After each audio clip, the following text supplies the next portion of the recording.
So, who gets the grandkids on Christmas Day this year?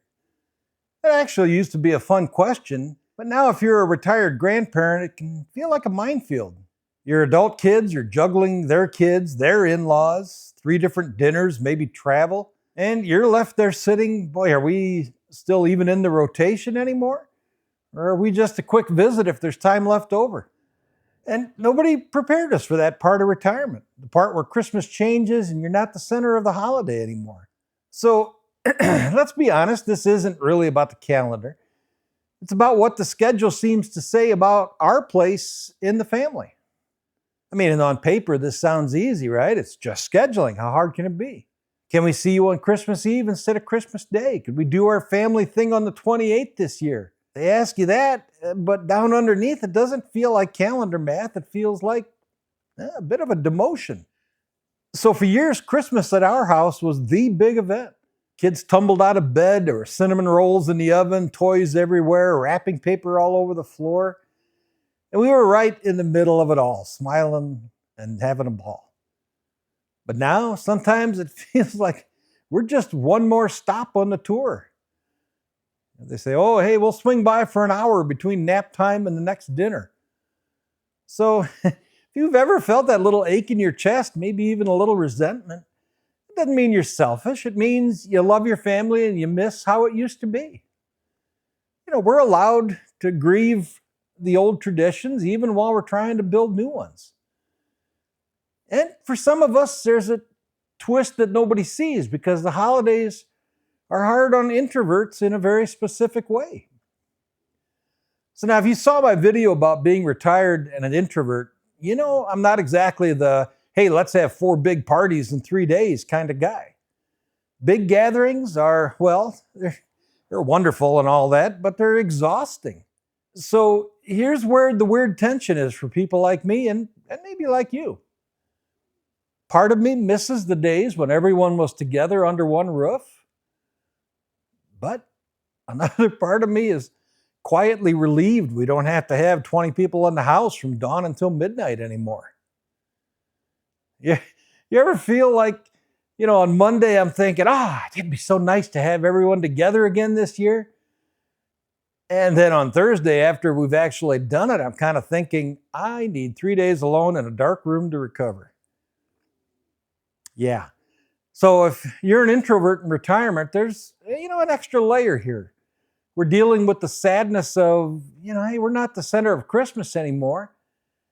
And you're also dealing with the reality that your energy is not what it used to be. And I want to get this across clearly. You're not broken if you can't do Christmas like you did when you were 35. You're allowed to honor the energy you do have and your love for your family at the same time. But here's the part that really changed Christmas for me. The day my first child became a parent, my Christmas job description changed too. So for a long time, I was the one in charge. Well, actually, my wife was the one in charge. But we set the times. We decided who went where. We made the big meal. We hosted. We did the cleanup. That was our role as parents. We loved it. But now our kids are the parents. And whether we like it or not, the center of gravity has shifted. Their first job is to take care of their family, their kids, their marriage, their sanity. And I'll tell you something, I remember very clearly what it felt like when we were the young parents trying to protect that. My mother-in-law had this long-standing Christmas tradition. After the Christmas Eve service at church, we'd come back to her house and open gifts. And then we'd all pile in the car and go over to her sister's house, sometimes even to a sister-in-law's house after that. So by the time you did church, gifts, visiting, traveling, more visiting, you're talking about getting home well after midnight. And that was a lot of fun when it was just us adults. But once we'd had a young baby and number 2 and number 3 in the picture, that plan suddenly looked a little crazy. At some point, pretty early on with the kids, we had to say, Carol, we can't do that anymore. We love you, but this doesn't work with a baby or 2 or 3 who needs sleep.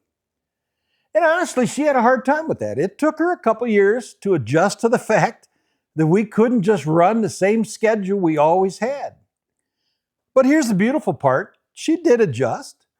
And now, as a great grandmother, she is much more understanding about the little ones and their routines. So when I talk about our kids needing to put their own families first, I'm not saying that from some hypothetical grandparent perch. I've been the young dad putting his foot down, and now I'm the grandpa learning how to respect it. So at Christmas time, our role isn't, the general in charge of all operations anymore. It's more like we're the support crew.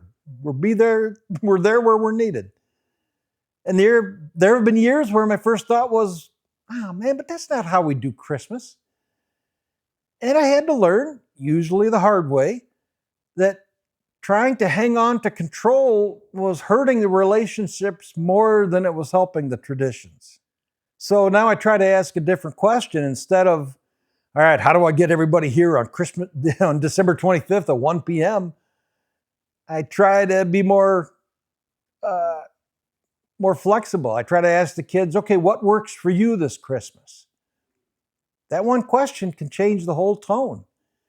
It says, I understand your life is complicated. I'm not here to add to the stress. I'm here to help. And once I stopped trying to control the actual day, something surprising happened to our Christmas. So there was a shift in my mindset that helped me a lot. Christmas is a season, not a 24-hour sprint or a 24-hour exam that you either pass or fail. When we were younger, everything hinged on Christmas Eve and on Christmas Day, December 25th. If you didn't see someone on that day, it just didn't count. But now with adult kids, grandkids, in-laws, blended families, travel, holding on to that, it has to be the 25th mindset just sets everyone up for disappointment. So maybe we need to start thinking of our Christmases. Well, maybe that's Christmas Eve soup and candlelight. Maybe it's a simple brunch on the day after Christmas, on the 26th. Maybe it's the Saturday before Christmas, because that's when people can drive safely and not have to be rushing off to the next appointment. This year it really kind of hit home for me for Christmas with my sisters and their families. We finally just gave up on trying to squeeze it into actual Christmas. That was an exercise in futility over the last couple of years. Instead, we said, you know what? Let's just pick a day when most everybody can actually come. So we ended up having a big family get-together just this last Sunday, the first Sunday in December, at our town's fire hall of all places. It looked absolutely nothing like any of our old Christmas gatherings. There's no cozy living room with a roaring fireplace, no perfect tree in the background. It was folding tables, crock pots, a potluck line, a white elephant gift exchange, and some toys and games for the kids. But you know what? Almost everyone made it. We laughed, we ate, the kids ran around and had fun, well behaved. The white elephant gifts got stolen and restolen, and we had a wonderful time. And standing there in that fire hall afterwards, I realized, this is it. This is what matters. It's not the date, it's not the room, it's not how Christmassy it looks, but the fact that we're together. It's not about being in somebody's perfectly decorated living room. It's not about it being exactly on Christmas Eve or exactly this or that. It's about being flexible with all of that so that you can actually enjoy the people you love. So if your kids say, hey, can we do our Christmas with you like on the 22nd or 23rd this year? It just works better with the kids and the in-laws. Yeah, you're allowed to feel a little sad and still say, yeah, we can make that our Christmas. Let's plan something special. You haven't lost, you've adapted. And adapting is one of the big skills of this season of life. So how do we actually do this? Let me give you a couple of ways to plan Christmas without starting a family war. A few ideas. So let me get really simple and practical for a minute because I know how tangled this can get. So a little story. For years, our standing joke with my wife was Well, before we can plan with your mom, we have to talk to Eva. Well, Eva was my wife's brother's wife's mother. And the routine kind of went like this. First, we had to find out when Eva was having her family gathering. Then my wife's brother would make their plans. Then my mother-in-law would plan around that. Then we'd look at the scraps of time that were left and try to fit our side of the family in there somewhere.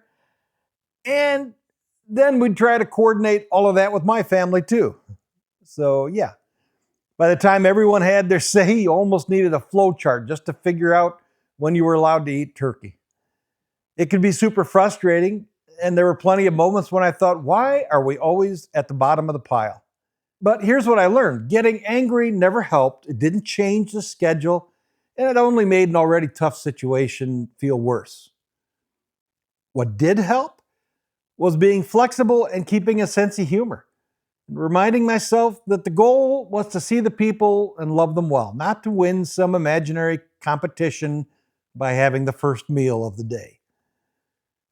So with that in mind, here's a few things that helped me, and maybe they'll give you some ideas.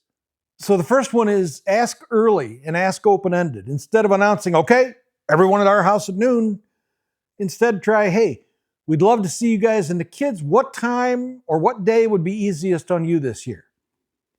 That little sentence says, we care about your schedule, not just ours. Another suggestion is pick one small tradition that you can make yours. It doesn't have to be the whole day. It doesn't have to be on a specific day. Maybe it can be reading the Christmas story with the grandkids. Maybe it can be hot chocolate and driving around to look at Christmas lights. Maybe it's a simple breakfast bake or that they only ever get at your house. That way, even if the date moves around, there's something that feels anchored and familiar for you and for the grandkids. And the third one is keep the pressure low when they're at your house. If everyone shows up exhausted from 3 other gatherings, maybe your home can be the quiet stop.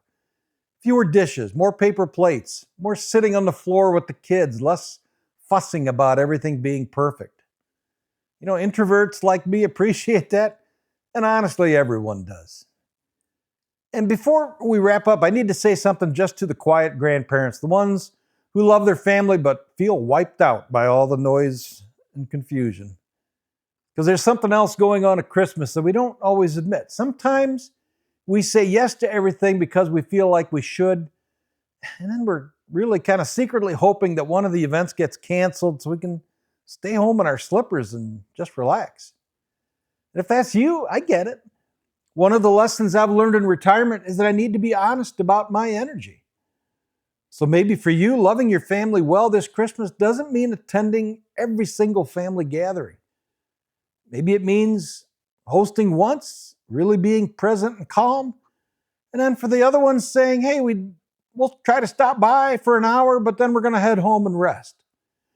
You don't have to choose between being a good grandparent and being a human being with limits. You can say, I love you, and this is what I have to give. It's not selfish. That's realistic. That's truthful. And truth spoken kindly is a gift to your kids and grandkids. It gives them permission to be honest about their limits too. So if this Christmas looks a little different, you feel a little bit left out, well, here's something I want you to hear. Christmas probably looks different. Different dates, split time with in-laws, and you might be feeling a mix of being a little sad, but also being a little relieved and a little confused about what your role is now. But you're not broken. You're not being pushed out because you don't matter. What's really happening is your kids are juggling more than you ever see. Your grandkids are growing up in a busy world, and you're learning how to be the steady, gracious presence in the middle of it. That's a big job.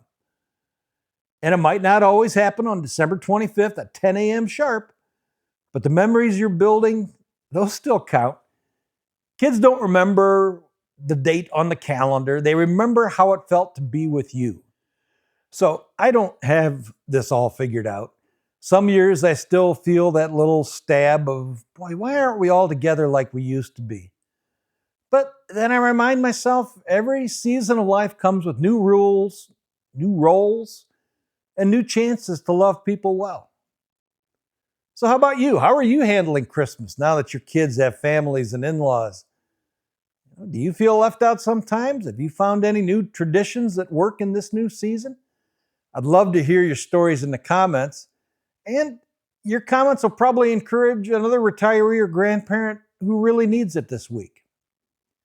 So if this conversation helped you feel a little less alone, go ahead and hit subscribe so you don't miss the next one.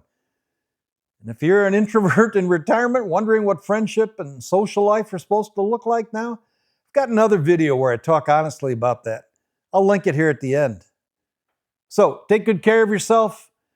And however and whenever you celebrate this year, I hope your Christmas is peaceful, meaningful, and full of the little moments with your grandkids that you'll both remember. See you next time.